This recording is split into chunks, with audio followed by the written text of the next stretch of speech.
Communication को हम effective किस तरह से बना सकते हैं, क्या टूल्स, क्या स्किल्स हम अपनी लाइफ में अप्लाई कर सकते हैं जिनके थ्रू हमारी कम्युनिकेशन बेटर हो सकती है या हमारी क्रूशल कन्वर्सेशन बेटर हो सकती है। इसके बाद हम क्रूशल कॉन्फ्रंटेशन पे भी आएंगे कि किस तरह से हमने कन्फ्रंट करना है। अभी हमने सीखी नहीं है क्रूशल कॉन्वर्सेशन, तो आई वांट कि पहले हम वो करें एंड देन अगेन फिर हम कन्फ्रंटेशन पे आएँ। तो क्या लगता है, इस स्लाइड को रीड नहीं करना प्लीज़, इसके अलावा बताएं क्या लगता है, क्या इफ़ेक्टिव टूल्स हो सकते हैं कम्युनिकेशन को बेटर बनाने के लिए। रिस्पेक्ट का एलिमेंट बहुत इंपॉर्टेंट होता है, लिसनिंग ईयर सबसे important, mutual understanding yes, body language, eye contact. One by one हम सब इन चीज़ों को डिस्कस कर लेते हैं। सबसे पहला पॉइंट होता है असर्टिवनेस, जो आपकी कम्युनिकेशन को एक हेल्दी कम्युनिकेशन बना सकते हैं। असर्टिवनेस क्या होती है, क्यों हम इतना जोर देते हैं असर्टिवनेस पे? असर्टिवनेस इसलिए भी बहुत ज़्यादा इंपॉर्टेंट होती है क्योंकि आप अपनी रिस्पेक्ट को आप वायलेट नहीं करते हो। अक्सर औकात कन्वर्सेशंस में ऐसा होता है, हम किसी के साथ कम्युनिकेट कर रहे होते हैं, हम just for the sake of it हम बोलते नहीं, हम चुप कर जाते हैं कि अगले को बुरा ना लग जाए, मैं उसकी बाउंड्री ना ब्रीच कर जाऊं, या अगला बंदा पता नहीं कैसा फील करेगा अगर मैंने कुछ उल्टा सीधा बोल दिया। तो लेकिन हम अपना ओपिनियन फिर हम दबा लेते हैं कहीं अंदर ही। तो असर्टिवनेस हमें ये नहीं कहता, असर्टिवनेस कहता है कि अपना ओपिनियन कभी भी दबाना नहीं है, अपने ओपिनियन के ऊपर कभी भी कॉम्प्रोमाइज़ नहीं करना। हाँ, वो नेगेटिव इसलिए जाती है बिकॉज हमारा कल्चर ऐसा है। हम यहाँ पे असर्टिवनेस, अगर बच्चों ने अपने पेरेंट्स को कुछ चीज़ असर्ट करना हो तो उसको डिसरिस्पेक्ट समझा जाता है, लेकिन हमें बताया, हमें सिखाया नहीं सही तरीके से जाता कि असर्ट करना कैसे है पेरेंट्स को। हाँ एग्जैक्टली, ये हमें चीज़ सिखाई नहीं जाती, बस हमें ये बता दिया जाता है कि किस तरह से हमने पेरेंट्स को असर्ट कर देना है, लेकिन वो बच्चों की टोन अक्सर औकात जो है वो एग्रेसिव हो जाती है एंड देन हम वो भी एक असर्टिवनेस, एक नेगेटिव कनोटेशन अपने साथ ले आता है कि ये बहुत नेगेटिव वर्ड है, ये अच्छे से अप्लाई नहीं होता या इसको अच्छा समझा नहीं जाता। लेकिन असर्टिवनेस का अगर असल हमें मतलब समझ में आ जाए, स्पेशली हमारी कम्युनिकेशन में कि किस तरह से हमने अपने अप्लाई करनी है, तो हमारी अपनी सेल्फ रिस्पेक्ट जो है वो कभी भी वायलेट नहीं होती, वो कभी भी एट स्टेक नहीं आती है। बहुत इंपॉर्टेंट होता है जब आपकी अपनी नज़रों में अपनी सेल्फ रिस्पेक्ट रहती है ना, तो इससे आपकी कम्युनिकेशन बहुत बेटर होने लग जाती है ऑटोमेटिकली। बिकॉज अगर आप अपने बारे में अच्छा सोच रहे हो तो ऑटोमेटिकली आप अगले के बारे में भी अच्छा ही सोच रहे होते हो। अगले को आप जज नहीं कर रहे होते हो, आप कोई जजमेंट्स नहीं लगा रहे होते हो, क्योंकि आपके खुद के अंदर कोई जजमेंट्स नहीं होती हैं। तो असर्टिवनेस का ये मतलब होता है कि आपने अपनी सच्ची खरी बात करनी है, लेकिन बहुत अच्छे तरीके से रिस्पेक्ट और रिगार्ड रख के। रिस्पेक्ट को वायलेट नहीं करना, रिगार्ड को वायलेट नहीं करना, ये मेक श्योर करना है कि आपने अपना पॉइंट ऑफ व्यू ज़रूर डालना है। रिमेंबर हमने एक टर्म यूज़ की थी पूल ऑफ मीनिंग की, कि एक पूल है और उसमें आप सब ने अपना मीनिंग ऐड करना है। तो ये बहुत असर्टिवनेस हमें ये भी कहता है कि अपना ओपिनियन ज़रूर ऐड करना है। अगर आपको कोई बात बुरी लग रही है तो आप उसको असर्टिवली रिस्पेक्ट और रिगार्ड मेंटेन रखते हुए आप अगले बंदे को अपना पॉइंट ऑफ व्यू प्रूव करें कम्युनिकेशन में। They feel heard and also you feel also heard.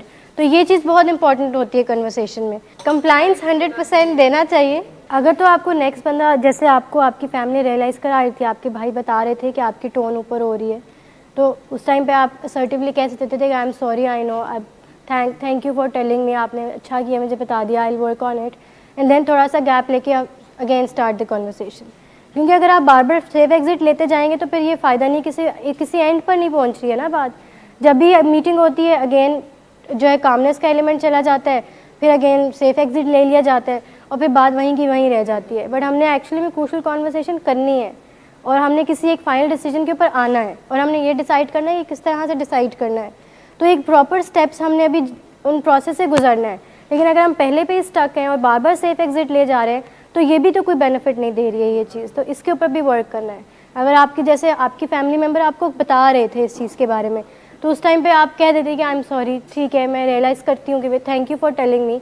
आपकी फैमिली उस टाइम कौन सा प्रोसेस अप्लाई कर रही थी? एक लिसनिंग एंड का एक स्किल होता है, मिररिंग हो सकता है कि जैसे वो आपको मिरर करके बता रही थी कि टोन ऊंची हो रही है, तो ये भी, हालांकि उनको नहीं पता कि ये एक प्रोसेस है, एक लिसनिंग स्किल है, लिसनिंग टूल है ये, बट फिर भी वो अप्लाई कर रहे थे कन्वर्सेशन में। तो हम अक्सर औकात हम ये भी सोचते हैं कि हमारी फैमिली, हम तो क्रूशियल कॉन्वर्सेशन डिस्कस कर रहे हैं लेकिन हमारी फैमिली को क्रूशियल कॉन्वर्सेशन का कॉन्सेप्ट नहीं पता, लेकिन पता उनको भी होता है बट उन्हें टर्म एज नहीं पता होता। तो ये भी बड़ी चीज़ इंपॉर्टेंट रोल प्ले करती है हमारी कन्वर्सेशन में कि हमने खुद से परसीव किया होता है, अपना पर्सपेक्टिव लगाया होता है और हम बस ये समझ रहे होते हैं कि उनको तो नहीं पता, उनको तो इस चीज़ की ट्रेनिंग नहीं मिल रही है, तो हाउ वुड दे नो। ठीक है, नेक्स्ट पॉइंट है पॉजिटिव सेल्फ टॉक। इससे क्या समझ में आता है? What is positive self talk? किस तरह से अपने आप को मोटिवेट कर सकते हैं कम्युनिकेशन को बेटर बनाने के लिए। मिसाल के तौर पर आपकी एक फैमिली के साथ मीटिंग हुई है, राइट, मीटिंग ख़त्म हुई है एंड आपने खुद आके एनालाइज़ किया अपने रूम में जाकर कि आपकी गलती कहाँ पे थी, आप किस एंड पे गलत थे। आपने क्या बात ऐसी कर दी कि आपने देखा कि आपके फादर या आपकी मदर की वॉइस जो है वो रेज़ हो गई थी, उनकी बॉडी लैंग्वेज से ये शो हो रहा था कि वो मैंने आज बात ठीक नहीं की, तो मैंने क्या बात की, या मैं किस तरह से नेक्स्ट टाइम इस कम्युनिकेशन को बेटर बना सकता हूँ। तो पॉजिटिव सेल्फ टॉक हमें ये सिखाती है कि किस सिचुएशन में हमने कैसे बात करनी है। हम अपने आप से खुद से बात करके खुद से एनालाइज करते हैं, खुद से ये डिसाइड करते हैं कि क्या चीज़ सही है और क्या चीज़ गलत है। ये बहुत इंपॉर्टेंट होता है, not even just in conversation, आपके हमारे बाकी लाइफ एस्पेक्ट्स में भी इट्स वेरी इंपॉर्टेंट कि आप पॉजिटिव सेल्फ टॉक करके अपने आप से ये सवाल पूछो कि what did I do wrong, मुझसे गलती कहाँ से हुई, या मैंने ऐसा क्या किया कि हो सकता है ये कन्वर्सेशन किस तरह से बेटर हो सकती थी, क्या मैं अपनी और एफर्ट्स पुट कर सकता था कि मेरी कन्वर्सेशन बेटर हो जाती। मतलब आप जब ये आप अपने साथ ही एक पॉजिटिव सेल्फ टॉक कर रहे होते हो ऑन एंड ऑफ, तो ऑटोमेटिकली आप इसका रिजल्ट भी आपको नज़र आने लग जाता है। वो कैसे कि नेक्स्ट टाइम आप जब भी किसी के साथ कन्वर्सेशन में एंटर होते हैं तो आपको अपना मोटिव पता होता है, आपको अपना ओपिनियन पता होता है, आपको पता होता है कि मैंने इस टाइम किससे कैसे बात करनी है। तो पॉजिटिव सेल्फ टॉक बहुत इंपॉर्टेंट होती है। ऑल्सो सेल्फ टॉक बेसिकली आप अपने आप से तब करते हो जब आप श्योर नहीं हो रहे होते, या आपके पास कोई और एक हायर पावर नहीं होता डिसाइड करने के लिए। सेल्फ अकाउंटेबिलिटी आप एक तरह से करें, अपने आप को अकाउंटेबल ठहरा के अपने आप से सवाल करें और क्या हम कन्वर्सेशन में कोई एग्जांपल्स के थ्रू मुझे बताएंगे और क्या कर सकते हैं। That is a positive self talk. अपने आप को पहले से एक मोटिवेट करके गए हैं, एक कन्वर्सेशन में तभी एंटर हुए हैं और फिर आपने उसका रिजल्ट देखा कि कैसी होती है मीटिंग, कैसी होती है। ऑल्सो सेल्फ टॉक का एक फ़ायदा ये भी होता है कि आपको ये भी पता चल जाता है कि किस टाइम आप कौन सा इमोशन एक्सपीरियंस कर रहे हो।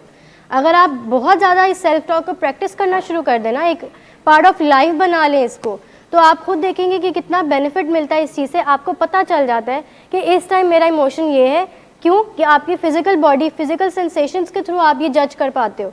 अपनी ही बॉडी की फिजिकल सेंसेशंस के थ्रू आप ये जज कर लेते हैं कि आप इस टाइम क्या इमोशन फील कर रहे हैं।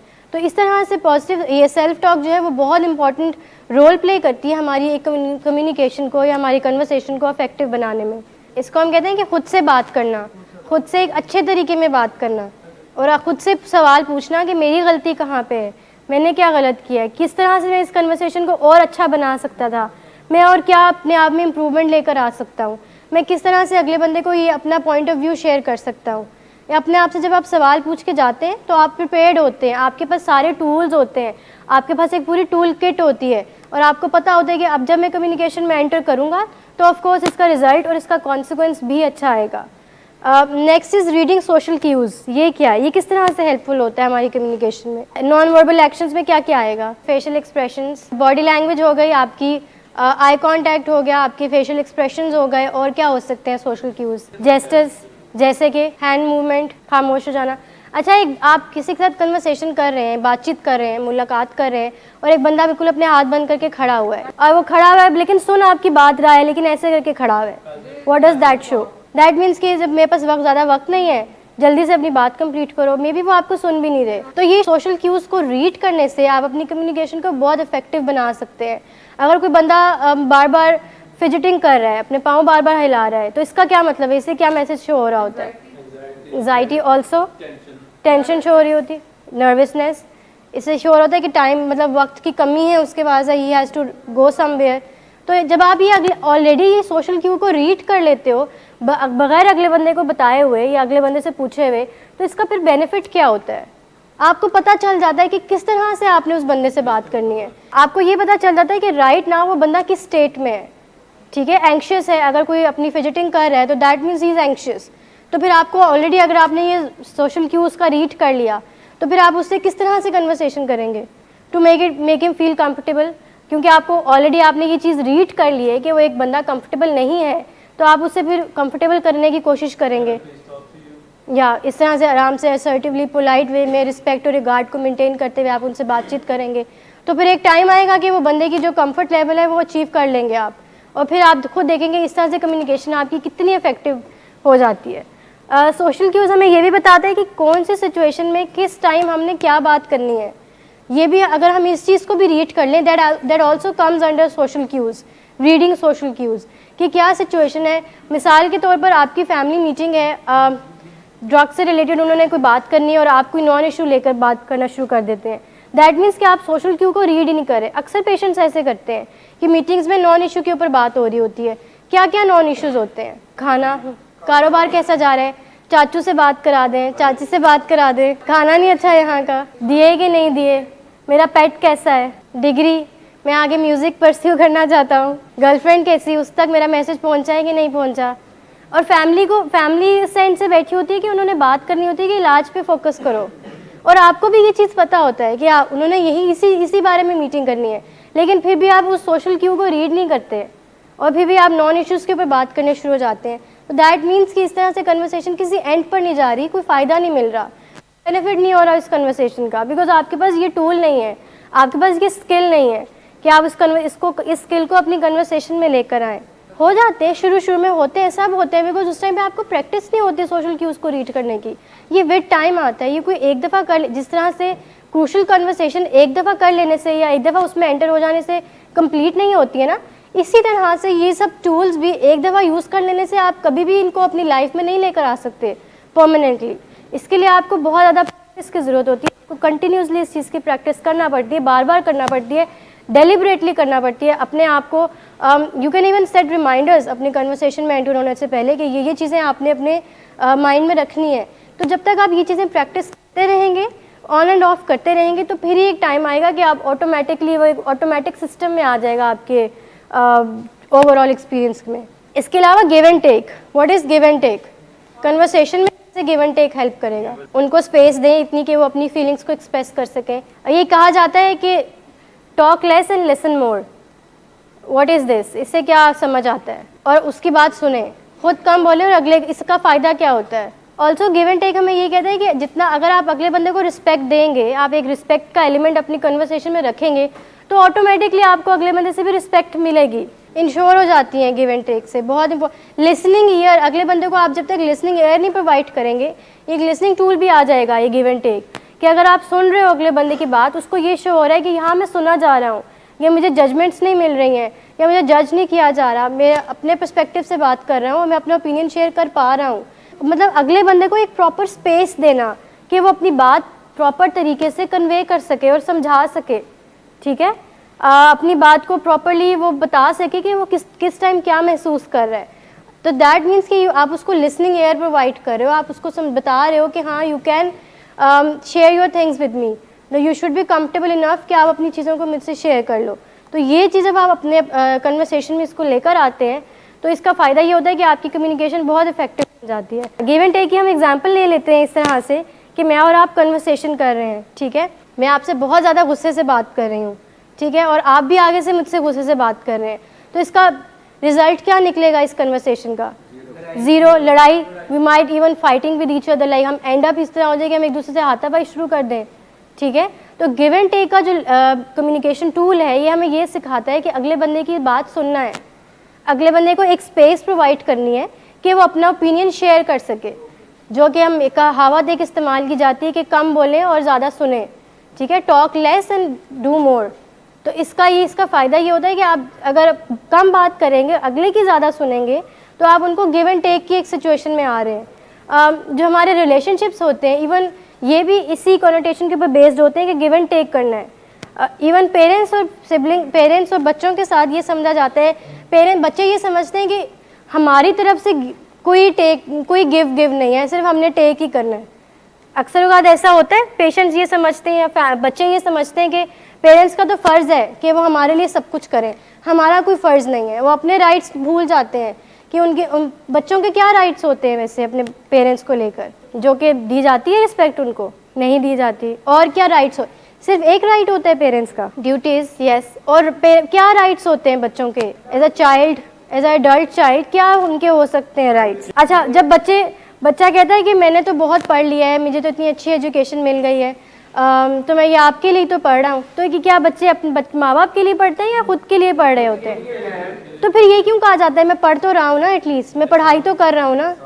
एहसान करने वाली बात होती है ये माँ बाप का राइट नहीं है। ये माँ बाप आपसे ये नहीं कह रहे कि मुझे अच्छा एजुकेशन लेकर दो, माँ बाप ओनली वांट्स कि आप अच्छे से रहें उनके साथ। पेरेंट्स की हेल्प करना, उनके कामों में हाथ बटाना, डिश वॉशिंग कर लेना, छोटे मोटे घर के काम कर लेना, इसी से पेरेंट्स खुश हो जाते हैं। वो समझते हैं कि हमारे बच्चे ने तो आज सब कुछ कर लिया है। तो ये चीज़ को अंडरस्टैंड करना बहुत ज़रूरी होता है कि रिलेशनशिप्स में हमेशा गिव एंड टेक चलता है। अगर आप कुछ ले रहे हैं तो आपको गिव बैक भी करना पड़ता है। इसी तरह से एक रिलेशनशिप चलता है। अदरवाइज़ अगर आप एक वो पीरियड टॉक्सिक रिलेशनशिप हो जाता है जिसमें सिर्फ आप अपना करने वाले काम कर नहीं रहे होते हैं और अगला बंदा अपने करने वाले काम जो है वो करता चला जा रहा होता है। लास्ट है एम्पैथी। What is empathy? ये कह देना तो बहुत आसान है, करना बहुत मुश्किल है। और इसकी एग्जाम्पल किस तरह से, कोई एग्जाम्पल देंगे मुझे कि how do we put ourselves in others shoes? किसी को एम्पैथाइज कैसे किया जा सकता है? उनके इमोशंस के साथ कनेक्ट कर ले। कनेक्शन बहुत इंपॉर्टेंट की है एम्पैथाइज करने की। Not according to your perspective but according to others person perspective, उस चीज़ को डिफाइन करना। हाँ एग्जैक्टली ये हो सकता है।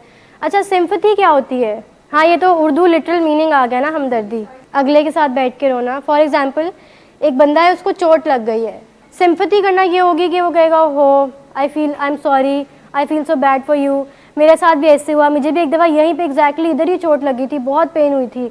अब मैं एक तरह से अपना रोना शुरू कर देना उनके सामने, दैट इज़ सिंपैथी। एम्पैथी क्या हो गई यहाँ पे कि जब एक बंदे को चोट लगी है और आपने उसको एम्पैथाइज करना है, तो आप किस तरह से उनको एम्पैथाइज करेंगे? ये सिंपैथी का सेंटेंस हो जाएगा, आई am sorry for your loss. Empathy में बेसिकली आप ना ज़्यादा एक्शंस की तरफ चले जाते हो कि ठीक है उनको चोट तो लग गई, आपने उनको कंसोल भी कर दिया, आपने कह दिया कि I know this is bad, I am sorry for your loss, I know बहुत पेन हो रही होगी इस टाइम पे, आप I can feel it, and then again आप उनकी हेल्प करें, उनको उठा कर लेकर जाएँ, उनको बैंडेज लगाएं, तो दैट इज़ एम्पैथी। सिंपैथी फिर ये होगी कि सिर्फ आपने उनको कहकर अपना काम कर दिया और आगे चले गए हैं, आप आगे मूव ऑन कर गए हैं, लेकिन आपने अपनी हमदर्दी, तर्स खाना एक तरह से उनको शो कर दिया है, तर्स आपने खा लिया कि हाँ मुझे भी। और अपना सिंपैथी का ये भी एक बड़ा इंपॉर्टेंट रेड फ्लैग ये होता है कि आप अपना बोलना शुरू कर देते हो, अपनी स्टोरी की तरफ ले जाते हैं। मेजर डिफरेंस ये होता है सिंपैथी और एम्पैथी में। सिंपैथी में आप अपने पर्सपेक्टिव उनके अगले के सामने रख देते हो, जैसे कि हाँ मुझे भी बहुत ज़ोर की चोट लगी थी, ऐसी लगी थी, बहुत पेन होती है, ठीक हो जाएगी लेकिन पेन ज़रूर होगी। ये आप मतलब अपने पर्सपेक्टिव से रन कर रहे हो, अपने पर्सपेक्टिव उनके ऊपर थोप रहे हो एक तरह से। लेकिन एम्पैथी में आप ऐसा नहीं करते। एम्पैथी में आप अगले बंदे का पर्सपेक्टिव देखते हैं। आप फिर ये देखते हैं कि कितनी जोर, उसको कितना इस टाइम पेन हो रहा होगा, वो कितना पेन से ऑपरेट कर रहा है वो इस टाइम। सिंपैथी एक, अब जो है ना सिंपैथी को एक नेगेटिव समझा जाता है एस्पेक्ट, क्योंकि सिंपैथी में सिर्फ आप कोई एक्शंस नहीं शो कर रहे हो, आप अपने एक्शन से कुछ नहीं बता रहे हो, बस आप सिंपैथी, बस आप उनको, आपने हमदर्दी शो कर दी, आपने तर्स खा लिया, दैट्स इट, एंड आप आगे चले गए। जो बाय स्टैंडर्ड्स होते हैं, जब किसी का रोड पे एक्सीडेंट हो जाता है, बाय स्टैंडर्ड्स होते हैं, वो क्या करते हैं, देखकर और वीडियो शूडियो बना के, मूवी बना के, and then they move on. मतलब एक तरह से वो तो सिंपैथी भी नहीं होता, वो फिर कुछ और ही होता है कि वो सिर्फ एक वीडियो के लिए, एक फन एलिमेंट लाने के लिए वो बना लेते हैं, and then they move on. लेकिन एक्चुअली में अगर जिसने एम्पैथाइज करना हो तो वो किस तरह से एम्पैथाइज करेगा, वो देखेगा आगे किसी का एक्सीडेंट हुआ है, हेल्प की ज़रूरत है कि नहीं, कहाँ पे ज़रूरत है, किधर लेकर जाना है, पूछेगा, ये हो सकता है। तो कन्वर्सेशन में भी एम्पैथाइज करना बहुत इंपॉर्टेंट होता है। ऑलवेज अपनी कन्वर्सेशन में कभी भी सिंपैथी प्रोवाइड नहीं करनी है अगले बंदे को, एम्पैथाइज करना है। एम्पैथाइज करने के लिए बहुत ज़रूरी है कि आपको खुद के ऊपर कॉन्फिडेंस होना बहुत इंपॉर्टेंट है, और खुद के ऊपर कॉन्फिडेंस आपको पॉजिटिव सेल्फ टॉक से आएगा। तो ये जो चारों क्यूज़ हैं ये आपस में इंटरलिंक्ड हैं, इंटररिलेटेड हैं। अगर आप एक दूसरे से मतलब अगर आपको असर्टिवनेस आती है तो वही आपसे पॉजिटिव सेल्फ टॉक हो पाएगी। अगर आप अपने आप पॉजिटिवली सेल्फ टॉक कर सकेंगे तो ही आप सोशल क्यूज़ को रीड कर सकेंगे। तो इसी तरह से ये सब चीज़ें इंटररिलेटेड हैं। तो एम्पैथी भी बहुत इंपॉर्टेंट होती है, और एम्पैथी का रोल बहुत इंपॉर्टेंट होता है हमारी कम्युनिकेशन में। अगले बंदे को समझना कि उस पर क्या मिजरी गुजर रही है, वो किस तरीके से ऑपरेट कर रहा है, क्या चीज़ें किस तरह से इन सारे सिनेरियो को किस तरह से लेकर चल रहा है, ये बहुत इंपॉर्टेंट होता है समझना। पेशेंट्स अक्सर अपनी कंसर्न्स शेयर कर रहे होते हैं और काउंसलर्स उनको एम्पैथाइज कर रहे होते हैं किस तरह से कि मैं समझ सकता हूँ, आई नो ये मुश्किल है। पेशेंट जब यहाँ पे कहते हैं ना कि कोई स्ट्रेस नहीं है, कुछ नहीं है, तो काउंसलर्स उनको कहते हैं कि स्ट्रेस है, इस चीज़ को एक्सेप्ट करें, क्योंकि इस चीज़ में छुपाने वाली कोई बात नहीं है, इस चीज़ को डिनाई करने वाली कोई बात नहीं है। एक्सेप्ट करेंगे, एक्सेप्टेंस की तरफ आएंगे तो ही आगे कन्वर्सेशन जो है वो चल सकेगी।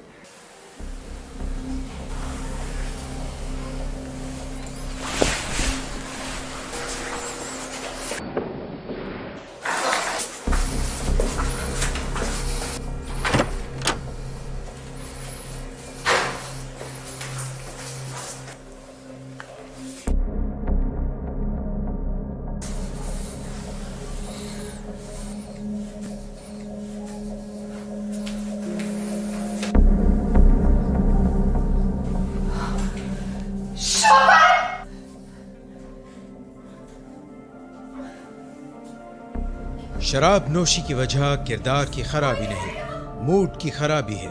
शराब नोशी कभी भी नशे की बीमारी में बदल सकती है। नशे की बीमारी हर स्टेज पर काबिले इलाज है।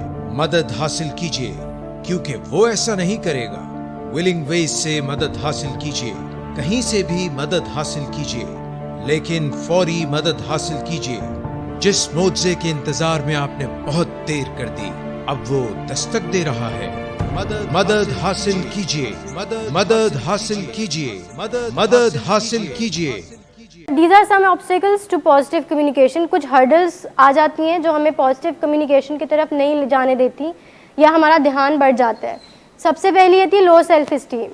What is low self esteem? ये कम्युनिकेशन में हम इसको कैसे डिपिक्ट कर सकें या कैसे शो होगी ये कम्युनिकेशन में।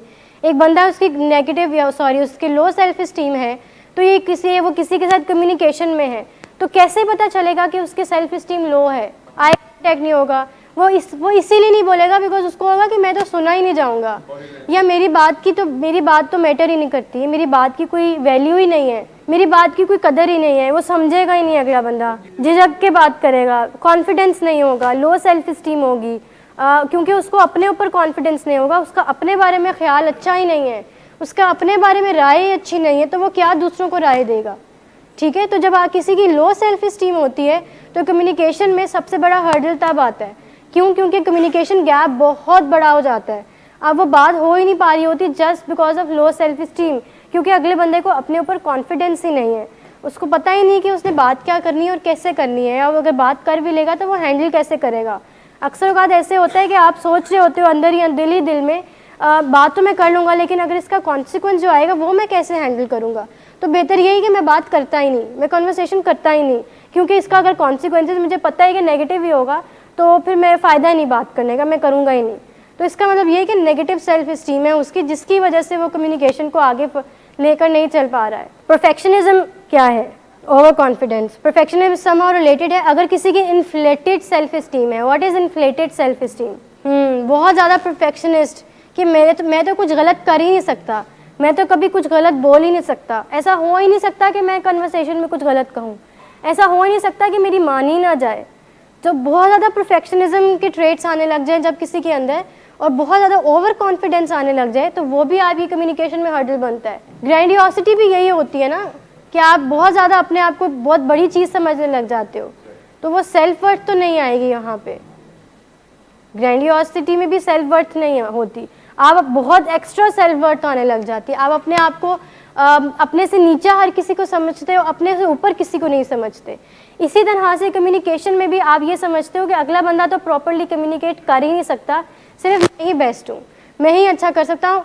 पेशेंट्स अपनी फैमिलीज़ को ये समझते हैं कि वो तो पता ही नहीं है, उन्हें तो कम्युनिकेशन करनी आती ही नहीं है, उन्हें तो कन्वर्सेशन करनी आती ही नहीं है, मैं तो सीख रहा हूँ, मुझे पता है कि किस तरह से हैंडल करना है और मुझे हैंडल करने दिया जाए।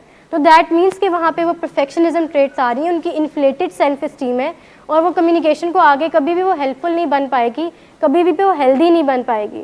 ठीक है, नेक्स्ट है शेम। कर नहीं पाएंगे क्योंकि उनकी वो आइडेंटिफाई करने वाला वो जो एक स्कोप है वो रहेगा ही नहीं, क्योंकि उनको तो अपना आप सबसे बेस्ट लग रहा है, उन्हें तो अपने आप में गलती नज़र आ ही नहीं रही है। हाँ, अगर गलती नज़र आ रही है तो वो दूसरों में आ रही है, वो बहुत ज़्यादा पिन पॉइंटिंग की तरफ चले जाएंगे।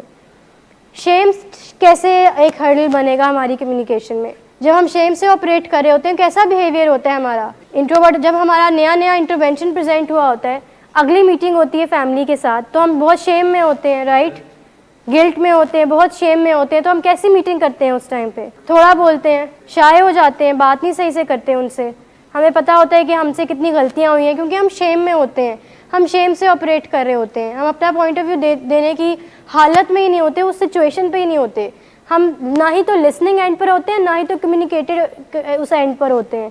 हमें बस ये होता है कि किस तरह से हम अपने बारे में सोच रहे होते हैं कि कितने गलत काम मैंने किए हैं। तो जब हम शेम से ऑपरेट कर रहे होते हैं, तभी आपकी कम्युनिकेशन में बहुत ज़्यादा हर्डल्स आने लग जाते हैं, तब भी एक बहुत बड़ा कम्युनिकेशन गैप आ जाता है, और तब भी आपकी कम्युनिकेशन सक्सेसफुल नहीं बन सकती है। तो ये एक ऑब्स्टिकल हो सकता है। डिसऑनेस्टी बहुत कॉमन है। जब आप किसी के साथ डिसऑनेस्ट होते हैं कम्युनिकेशन में, झूठ बोलते हैं, सच्ची बात उनसे करते ही नहीं है, अंदर आपको बहुत गुस्सा होता है उनके ऊपर, लेकिन मुंह पे आप उनको बहुत अच्छे स्वीटली उनसे बात करते हैं, डिसऑनेस्ट होते हैं उनके साथ, अंदर आपको बहुत गुस्सा होता है, आप कहते हैं एक दफ़ा मैं यहाँ से निकल जाऊँ ना। अक्सर पेशेंट्स ये सोचते हैं कि एक दफ़ा मुझे बस यहाँ से निकलने दें, फिर मैं बताता हूँ, फिर देखता हूँ। और लेकिन बाहर से क्या बिहेवियर होता है, नहीं मैं सब स्टैंड्स फॉलो करूँगा, मैं सब अच्छे से काम करूँगा, मैं आपकी सब बातें मानूंगा, मैं बिल्कुल परफेक्ट हो गया, मैं बिल्कुल ठीक हो गया, मुझे किसी चीज़ का स्ट्रेस भी नहीं है, एवरीथिंग इज़ फाइन। फिर हम सारे स्टैंड्स हमारे गए उधर और हम अपनी मर्जियाँ करेंगे, तो डिसऑनेस्ट होते हैं, इसका फ़ायदा नहीं है कोई। एक तो आपकी लाइफ में ओवरऑल कोई फ़ायदा नहीं होता। सेकेंडली, आप जब किसी से कम्युनिकेशन में डिसऑनेस्टी से बात कर रहे होते हो तो कभी भी वो चीज़ आपको फ़ायदा नहीं देगी। ऐसे ही होता है, फैमिली मीटिंग्स में हम यही कर रहे होते हैं। उसके बाद है लैक ऑफ बाउंड्रीज़। बाउंड्रीज़ के बारे में अभी मिस सिफा ने बहुत बड़ा लेक्चर दिया है। किसी को कुछ याद है कि बाउंड्रीज़ क्या होती हैं? जब हमारी बाउंड्रीज़ लैक कर रही हो ना, तो फिर भी हमारी कम्युनिकेशन में हर्डल्स आने लग जाते हैं और हम सही तरीके से बात नहीं कर पा रहे होते। मिसाल के तौर पर, अगर किसी की बाउंड्री है कि उसको हगिंग नहीं पसंद, या वो अच्छे से बातचीत नहीं करना चाहता, या वो सलाम लेना नहीं पसंद और आप सलाम लेके बातचीत कर रहे हैं, तो उनकी बाउंड्री को वायलेट कर रहे हैं, तो दैट मीन्स कि वहाँ पे हर्डल आ गया है, वो कंफर्टेबल इनफ नहीं है आपसे अपनी बात शेयर करने से, तो ये भी एक कम्युनिकेशन में हर्डल होता है। Next is aggression and passivity.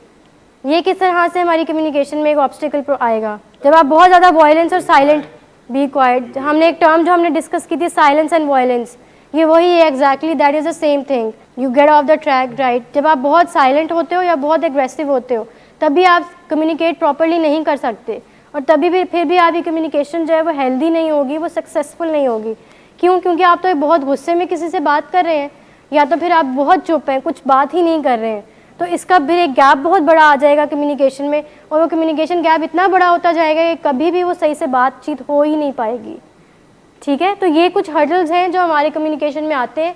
इन सब हर्डल्स को हमने अवॉइड करना है।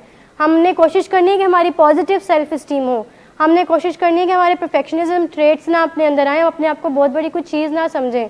हम ये ना समझें कि हम बहुत बेस्ट कम्युनिकेटर्स हैं, बहुत अच्छे से बातचीत कर सकते हैं। शेम से ऑपरेट नहीं करना, एक्सेप्ट करना है, गिल्टी नहीं होना, अपनी गलतियों को एक्सेप्ट करना है, जो पास में जो चीज़ें हुई उस चीज़ को रियलाइज़ करना है और एक्सेप्ट करना है, और फिर अपनी कम्युनिकेशन में एंटर होना है। डिसऑनेस्ट नहीं होना, सबसे बड़ा मेन की पॉइंट ही यही है कि अगर आप कॉन्वर्सेशन में ऑनेस्ट हैं, जो बात दिल में है वही आपके मुंह पर है, तो दैट मीन्स कि आप एक हेल्दी कम्युनिकेशन की तरफ जा रहे हैं। बाउंड्रीज़ को आपने ब्रीच नहीं करना, अगले बंदे की बाउंड्रीज़ को अंडरस्टैंड करना है, कोई आपने समझना है कि उनका कंफर्ट जोन क्या है, उनका कंफर्ट लेवल क्या है, और फिर इस तरीके से आपने उनकी बातचीत को लेकर चलना है। एग्रेशन और पैसिविटी अगर है, अगर आप साइलेंस या वॉयलेंस की फॉर्म में है, तो कोशिश करनी है कि सेफ एग्जिट लेके उस कम्युनिकेशन को एंड करके दोबारा राइट स्टेट में आके कम्युनिकेशन स्टार्ट करनी है।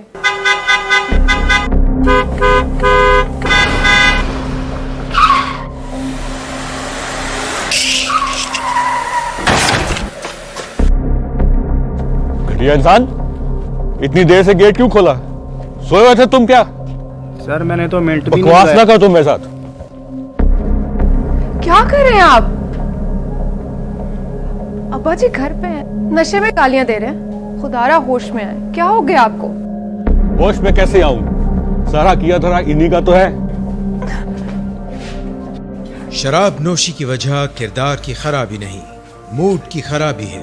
शराब नोशी कभी भी नशे की बीमारी में बदल सकती है। नशे की बीमारी हर स्टेज पर काबिले इलाज है। मदद हासिल कीजिए, क्योंकि वो ऐसा नहीं करेगा। विलिंग वेज से मदद हासिल कीजिए, कहीं से भी मदद हासिल कीजिए, लेकिन फौरी मदद हासिल कीजिए। जिस मुआवजे के इंतजार में आपने बहुत देर कर दी, अब वो दस्तक दे रहा है। मदद हासिल कीजिए, मदद हासिल कीजिए, मदद हासिल कीजिए।